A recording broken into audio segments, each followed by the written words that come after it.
Hey guys, welcome to 3 and Out. You can check out the podcast below in the description.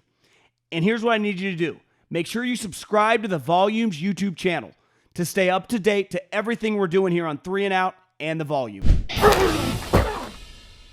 The heavyweight fight of the day was the Rams hosting Tom Brady and celebrity-filled. The place looked really awesome. That stadium, I mean, he spent $6 billion. Now with inflation, California, in other states, probably be about 3. Put that bad boy in Texas, it's probably 3.5. So it's, money's relative to where you live or whatever. Luckily, Kroenke, he's got the money. He's a rich dude. Pretty sure he also married one of the daughters of the Walton family. They own this little thing called Walmart. So money's not an issue, He can't relate to us normal people financial issues. But he spent a lot of money, and the place looked awesome, celebrity-filled. They needed a star quarterback. And whether it was the right way to do it or the wrong way to do it, I don't know. But Sean McVay took a complete dump last year on Jared Goff. And as someone who watches a lot of NFC West football, Jared Goff was not very good the last couple years. It was clear. It wasn't just his play. He had physical limitations. Couldn't make basic throws. So when they made the big trade for Stafford, and I said this last week, it's the biggest game of his career. Now, I know that he's played in playoff games before. I know that he's had some winning seasons in Detroit. But let's face it, they never had an opportunity in Detroit to ever make a Super Bowl run. We all know that. They didn't have a snowball's chance in hell to win games in January. And they never did.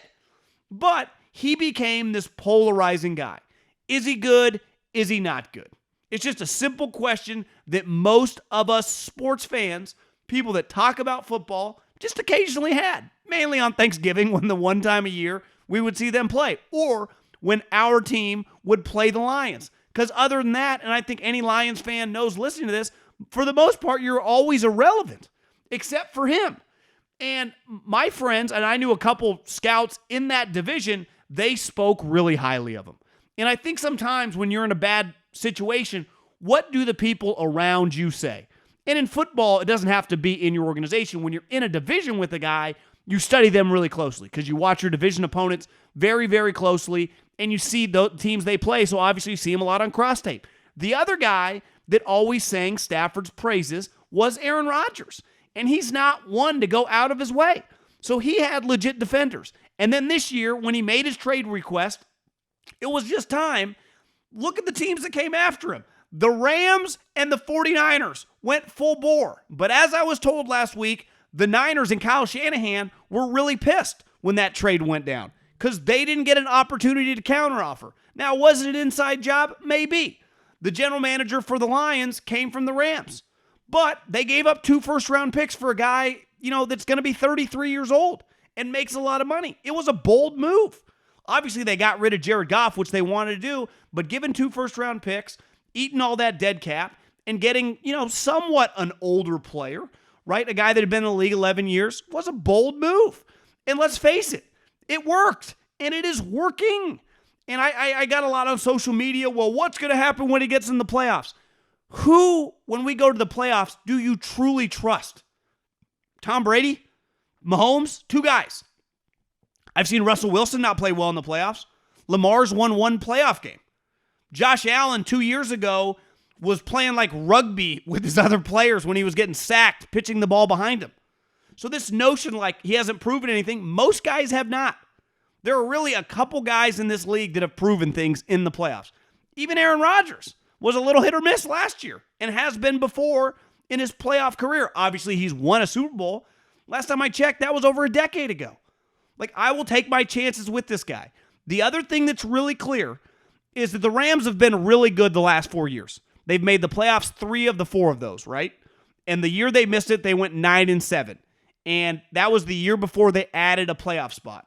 So if they would have had 7 playoff spots, the Rams would have made the playoffs all 4 of McVay's years. Well, their ceiling right now with Matt Stafford is dramatically higher than it's been. Why? Because he can make throws that Jared Goff couldn't dream of making. And I'm not some Jared Goff hater. I'm a Cal fan, grew up rooting for the program. I naturally root for people in my area. I'm rooting for Jared Goff to just be functional. And he's being that right now. He's actually not been terrible this season given what he's playing with.